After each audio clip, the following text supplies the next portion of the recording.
Living with a mental health condition in low and middle income countries is tough due to the lack of access to services, pervasive stigma, and retrogressive cultural beliefs. Sadly, the Kenyan government spends a paltry 0.01% of annual health budget on mental health, and the total number of mental health workers per 100,000 population is 0.19. 10.8% of Kenyans suffer mental illnesses at any time, and the World Health Organization estimates that up to 80% of these people do not receive treatment.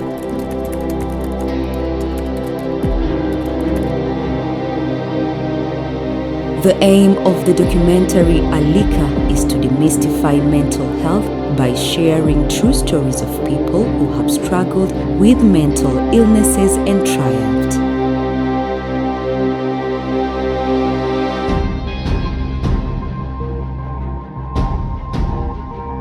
It articulates their stories of how they found help in the face of an 80% treatment gap and found their footing. This will help bust the myths and stereotypes of doom and gloom surrounding mental illness.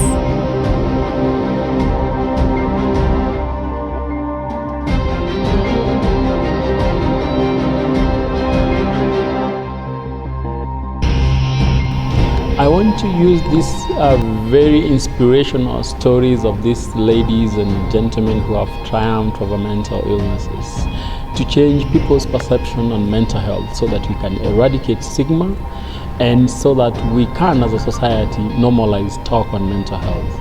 Unless we do this, people will continue to die from suicide and people will continue to suffer from untreated and unattended mental health conditions.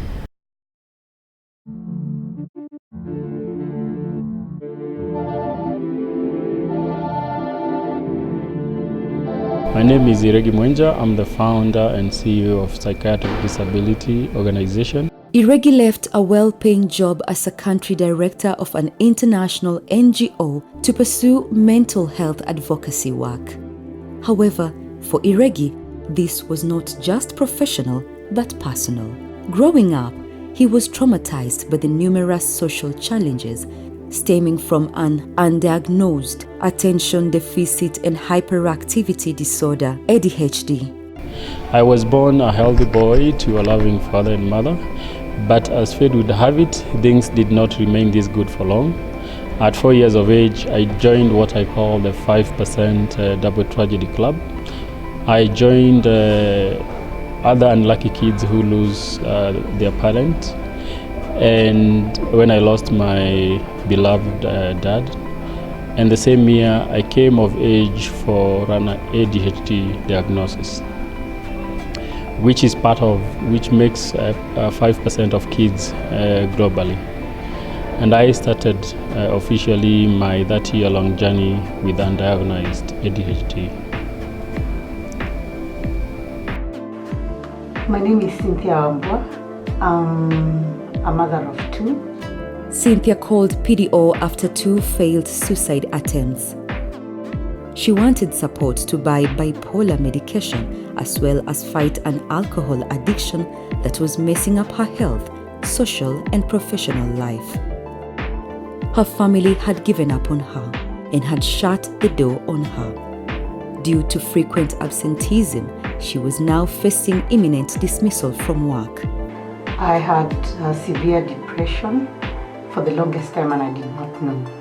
So it all started with the issues in my life. I went through some very hurting experience. I went to marriage and then it ended up having domestic violence.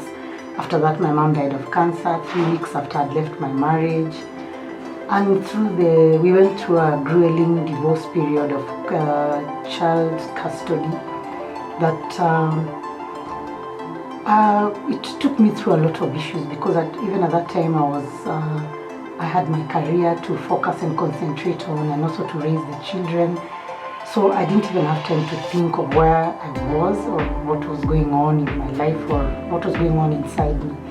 So it just started with just getting tired, feeling hopeless, feeling I didn't want to do anything, to wake up, to even just go to work. And then I got also in some severe insomnia. I couldn't sleep. So I would take a glass of wine, and you know when you take a glass of wine, today it becomes 2, then the next day it's 3, then you go to the hard stuff. So it was so bad because I couldn't deal with the antidepressants. So what I did, I continued drinking, and it became quite dramatic. Many of the times I would not wake up, I just have the drink under my bed, and I was crying out to God because I was feeling I'm struggling and I'm slipping away and I'm going to die. Have you ever thought of what madness diagnosis can do to your life and to your health? My name is Irene Wanjiku Inena, a bipolar survivor. Irene first contacted PDO after she discontinued her studies at Kenyatta University due to a condition known as bipolar that was spinning out of control, which had been misdiagnosed as depression for years and treated as such without much success. Things had turned for the worse when her father was diagnosed with cancer and her brother, who was drinking heavily, had become suicidal. Earlier on, I had been misdiagnosed with depression and treated for quite some time, but it was not working because actually I was being treated for the wrong illness until I came to realize I have bipolar. And before I even realized I had bipolar, my life was really a mess because no matter how much I looked for help, I couldn't get the help, and it was getting a bit crazy. But after I learned about bipolar, life has been good and life has been better. But I'll take you back to the story of by the time I learned I had bipolar, I was depressed. That made me discontinue school. I discontinued my studies at the university, Kenyatta University, because my concentration was low. I couldn't control my moods. I was either too happy or too sad. I would get suicidal at some point, so it was really crazy. My mind was like running. I didn't know exactly what was going on. So I discontinued school. Then my lowest point was at some point I had family issues. I had a brother who was drinking. My dad was diagnosed with cancer. And still I was struggling with an illness I didn't know anything about. So at that point I knew I needed help, and because my world was crashing. My name is Jackie. I'm 32 years of age, and in the year 2017 I discovered I have bipolar disorder. So my life has been a journey. I've been a happy girl since birth, and jovial, you know, the kind of girl that people would want to associate with. I was and I'm still the life of a party, and I had so many friends. And in 2017, towards the end of 2016, that is, my behavior changed. I withdrew from people, and after withdrawing from people, I never used to be this girl that was the hype of the party. Though I would show people that I'm good when they talk to me, but initially I was withdrawn. And within no time, I kept to myself so much that I did not get out of the house. I stayed a week without going to work. And at that time, my sons were living with me because initially before they had been taken by my mother-in-law. So when they came back, I decided with everything that was going around me, the debts, because right now I was living an extravagant life that I could not be able to manage. But now I was in debt. And I recall I went to a hotel and I tried to kill my kids, literally. And I made a concoction of poison for my sons to take. And then my plan was my sons take the poison, and then I'll commit suicide. I was a typical ADHD kid. I was labeled, I was punished, I was isolated. These experiences made me hate school, my mom, and generally my miserable life. Nobody understood what I was going through. They didn't know I was as frustrated as they were, if not more. But an inner voice always told me I was destined for bigger things in life, and this gave me a glimmer of hope. As an adult, he chose not to allow the trauma poison him with hate. Rather, it gave him a personal sense of responsibility, love, and care for people, especially those going through similar challenges. Instead of mourning his adversity for the rest of his life, he decided to turn his pain into an opportunity to help others by registering the psychiatric disability organization PDO Kenya, a peer-led mental health charity delivering free community-based services through a social innovation model called Pamoja Initiative. I decided to prove the naysayers wrong by working extremely hard in my academics. Luckily, I did well, and I trained as a conservation biologist with 3 degrees under my cap. I had a good job and a high-flying career, but it wasn't giving me the fulfillment that I wanted. Naturally,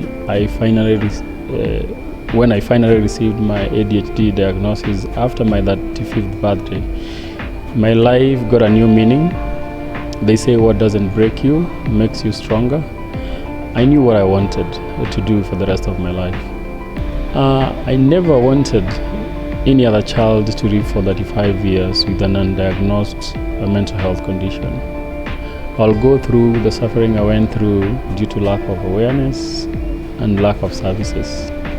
This time, I started feeling it's time for me now just to go, because the medications were not helping.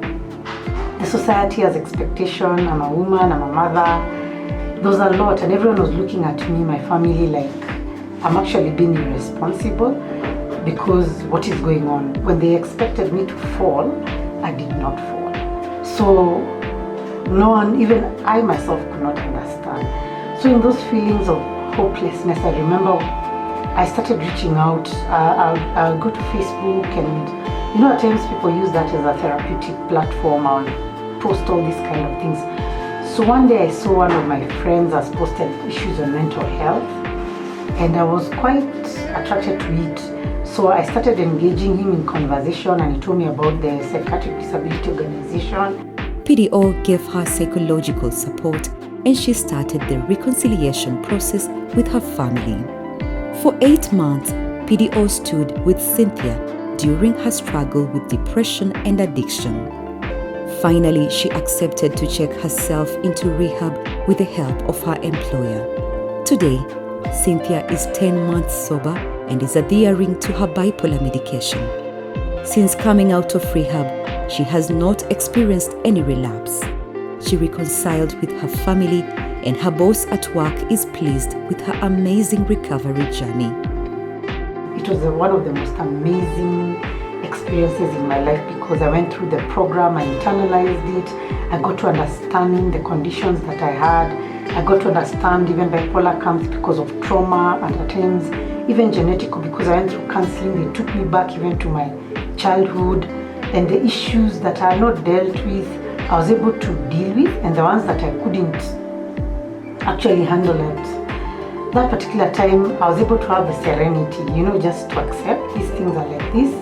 But now, at least now I know my triggers, I know how to balance my life, I know what I want, I have my controls, and I can say it's amazing. Personal problems compounded by the family problems triggered a severe episode of depression that was not responding to any medication as a result of the wrong diagnosis. Unable to bear the pain anymore, she finally made the 160-kilometer journey to Nakuru to be seen by our psychiatrist.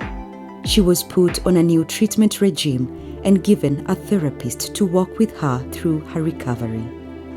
So that's why I reached out and I sought help in Nakuru. That's the point I met a psychiatrist, and the psychiatrist was able to pick out the point that I was actually being treated for the wrong illness. I had bipolar, not depression. Within 4 months, she had fully stabilized and was readmitted back to Kenyatta University to finish her bachelor's degree in psychology. She is graduating this year after bipolar had temporarily halted her dream for 8 years. She now spends her time offering counseling services in most cases to people in distress but who cannot afford a therapist. So I worried a lot for the intervention that I got, and I learned that I had a different condition from what I had been treated for nearly around 7 years without getting any help, without getting any improvement. I wouldn't be where I am, and I wouldn't be a success story of you can live with mental illness and still function normally, and as long as there's adherence, the life changes, and you're able to control your life and everything, and you can be happy, you can enjoy life, and life can make more sense. For me, it has been an awesome journey after learning that I have bipolar, because now you're able to learn you're bipolar, so you know the pros and the cons, you know what to do, what not to do, what to engage in, what not to engage in, and you no longer have the dark moments and the extremes, the happy and extreme behaviors, or the low side of depression and suicide and everything. It's like you reach an equilibrium, your life gets a balance. You're able to balance and be like anybody else. Even if you met me in the streets, you wouldn't quite pick that I have a mental illness or I have something, a condition that I live with, because it's under control. So anything is possible, and mental health or mental illness is not the end of everything. It's just the beginning of a new life and a new journey. And it took me around 2 to 1 month and a half of accepting I have bipolar disorder. Then I had to conform and accept I have it. And when I accepted I have bipolar disorder and got to know what bipolar disorder is, I did researches of what bipolar disorder is, what is expected of me. And then I worked together with my doctors towards my medication, the exercises and everything, and my family was brought on board as my support system. I thank God my employer also came on board to ensure that I get good medical care and that I'm able to function at work. And I gave myself that courage and confidence to live my life. Then I also realized the stigma that goes with bipolar disorder. And I decided to be an advocate of mental health. And I started reaching out to people who have bipolar disorder and other mental health disorders, and just giving them a hand and walking with them the journey is also a healing process for me, and empowering them and also making them walk the journey with others. These brave ambassadors of mental health contacted PDO Kenya during their lowest moments and received professional help they needed to recover. Today, their careers are back on track, and they are proud to share their stories with the world so as to motivate and inspire others. Most of all, they want to help eradicate that stigma that prevents many people from seeking help, leaving millions suffering in silence.